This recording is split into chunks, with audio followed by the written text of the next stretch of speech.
De soutien au Premier ministre, soit à sa sortie, à sa déclaration très précise, qui a été riche d'enseignements, avec des arguments très bien clairs, mais aussi des arguments détaillés.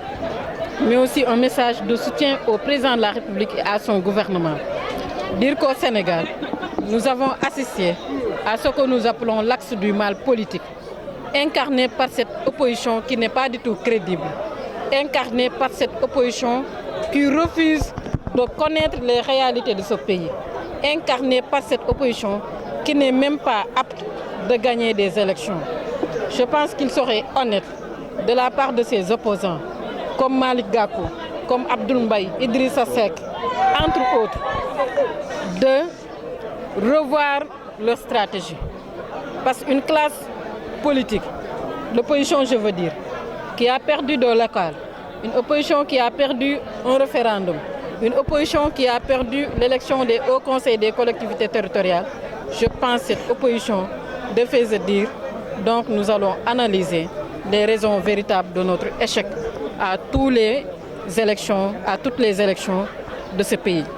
Et c'est la raison pour laquelle nous disons que le fait qu'il essaye de tromper les Sénégalais, le fait qu'il n'ose pas affronter un débat concret sur les réalisations du président de la République, mais qu'il veuille détourner les Sénégalais par la désinformation, mais surtout manifester une mauvaise foi quand il parle de la question du pétrole. Nous, jeunesse de l'Alliance pour la République, nous le disons non. Non à la désinformation, non aux mensonges, parce que c'est des mensonges. Aujourd'hui, tout ce qu'ils sont en train de dire sur le pétrole, je pense encore une fois, c'est des mensonges. Et au Sénégal, je pense que la question du pétrole, nous sommes à une phase qui n'est pas la phase de l'exploitation, qui n'est pas la phase où le Sénégal a des bénéfices pour effectivement dire à une entreprise que vous êtes imposé par rapport à vos bénéfices. Nous sommes dans une phase où toutes les entreprises concernées sont dans l'investissement pour effectivement pouvoir gagner quelque chose d'ici les années à venir. Donc si l'opposition n'ose pas affronter les questions de l'heure, c'est quoi? Le bilan du président Macky Sall, les bourses familiales, la protection sociale, ce que nous avons vu dans l'éducation concernant les constructions des universités, des lycées, des écoles, ce que nous avons vu dans le monde rural, l'électrification rurale, les pistes de production, l'autosuffisance en riz, ce que nous avons vu encore dans le monde rural, l'agriculture qui est vraiment structurée actuellement. Et aucun paysan ne peut vous dire qu'aujourd'hui, que nous avons vécu, qu'il est en train de vivre l'histoire des bons impayés. Donc si le président Macky Sall est en train de faire un travail excellent dans ce pays, je pense que l'opposition devait incarner en tout cas ce qu'on peut appeler une opposition républicaine. Mais dire que oui, le président Macky Sall a donné le pétrole à son petit frère, c'est des mensonges. Gakou n'a qu'à chercher à gagner Guédiawaye. Pourquoi il n'a pas été candidat lors de l'élection locale passée? Parce qu'il sait pertinemment qu'il ne représente rien à Guédiawaye. Quelqu'un qui ne représente rien là où il est, quelqu'un qui ne représente rien dans son propre bureau de vote. Est-ce que ce quelqu'un mérite de diriger un parti politique dans ce pays? C'est la question que nous nous posons, nous jeunes de l'Alliance pour la République.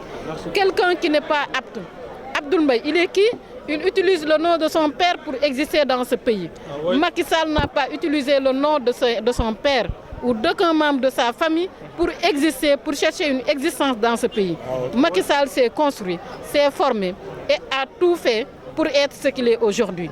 Quel est le rôle qu'il a joué dans le dossier du pétrole, Abdoul Mbaye? Mais Abdoul Mbaye lui-même qui a contresigné ce décret, le décret effectivement qui a organisé toute cette procédure du pétrole avec Petrotim. Il ne va pas me dire qu'il méconnaissait effectivement les contenus de ce document-là ou de la procédure. Encore une fois, ça résume la mauvaise foi qu'il en est. Quant à Sonko et entre autres, moi je dis encore une fois, un fonctionnaire est un fonctionnaire, un politicien c'est un politicien. Soit on est dans le champ politique, soit on est dans l'administration. Il a voulu être dans l'administration en attaquant un chef d'État. La conclusion a été très claire, la loi a été dite donc le problème est réglé. Donc pour résumer, le Premier ministre a clos le débat. Toute personne qui attaquera les institutions de ce pays sur la base de la mauvaise foi aura à faire face à la justice sénégalaise. Justement, nous avions entendu le président de la République dire qu'il manquait d'une opposition qui animait les débats économiques. Oui. Nous avons entendu Abdoul Mbaye et Ousmane Sonko foncer sur un sujet très sensible mais qui est économique. Ce qu'ils en ont reçu finalement, c'est des menaces. D'aucuns disent hier que nous tendons vers un régime dictatorial. Quelle est la réponse? Nous ne sommes pas du tout dans un régime dictatorial. Poser un débat économique ne veut pas dire raconter des histoires, ne veut pas dire calomnier, ne veut pas dire raconter des mensonges. Parce qu'effectivement, dans le dossier Petro-Tim, mais si Abdoul Mbaye c'est la réalité, il n'a qu'à dire la réalité telle qu'elle. Si effectivement Ousmane Sonko c'est la réalité, il n'a qu'à dire la réalité telle qu'elle. Mais ce que le gouvernement ne peut pas accepter, c'est que ces politiciens, j'allais dire, qu'ils utilisent ce dossier pour se faire une image à l'endroit face aux Sénégalais. Ce que nous n'allons pas accepter. Le président Macky Sall n'est pas dans une dynamique, en tout cas, d'imposer quoi que ce soit. Le gouvernement n'est pas un gouvernement dictateur. Le Premier ministre, ce qu'il a dit, je pense que tout Sénégalais ne cesse de le dire s'il vit une telle situation. Qu'on raconte des histoires sur ton dos, mais la justice est là pour tout le monde. Et je pense que si effectivement ce qu'ils disent c'est vrai, ils n'ont qu'à mettre sur la table des preuves. Mais aujourd'hui, le gouvernement a le plein droit de dire qu'aujourd'hui, toute personne qui raconte des choses n'a qu'à mettre sur la place les arguments ou bien les preuves de ces dits. Et à partir de là, je pense que c'est la justice qui va faire son travail.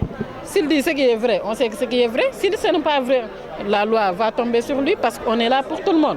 Donc je pense que cette question-là, quand même, a été clos. Et aujourd'hui, je pense que les perspectives de la COJER nationale, c'est comment faire pour continuer notre mission de massifier le parti, notre mission d'animer le parti, mais notre mission de travailler à réélire le président de la République Macky Sall à travers les forums républicains que nous avons démarrés le week-end dernier à Fatick.